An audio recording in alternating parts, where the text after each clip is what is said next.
bu gemoroydan yillar davomida qon ketib yurishi bo'lgan.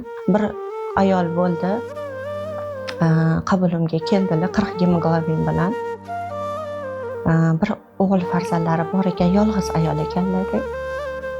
Keyin keldilar-da, shunda endi rang ko'r hol so'r deydi-ku. Rangini ko'rganingizda xulosa qilasiz. Tez laboratoriyani taklif qilib, o'sha o'zimizdagi klinikada qonini oldik. Men ketishim kerak, men bugun yotishga tayyor emasman dedilar, chunki haqiqatda imkoni yo'q inson ekanlar-da. Keyin analizlarni olsak, haqiqatda gemoglobinlari 40 ekan, sразу yotqizdik. 3-4 ta qon quydik. Birpasda 2 kunda o'ziga kelib, chiroyli bo'lib kirib ketdi haligi ayol. Nozik ayol, suvsiz qolgan guldek. Shunda haqiqatda suv quysangiz tiriladi-ku, shunaqa bo'ldi-da haligi ayolda. Bu holatga kelishiga sabab gemoroydan yillar davomida qon ketib yurishi bo'lgan.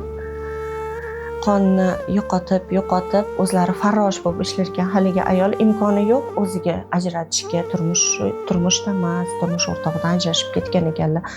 O'g'il farzandi voyaga yetkazayotdi, o'g'il ham 19 yoshga kirib qolgan, endi hali ish joyini topmagan davrida ekanda.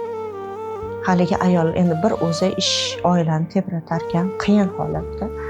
Keyin alhamdulillah haligi ayollar chiroyli qilib keyin operatsiyalarni qilib berib zo'r bo'lib ketdilar. Haligi ayolning duosini eshitib biz ham yig'ladik. Endi undan ortiq vaqt bo'lmasa kerak-da ular.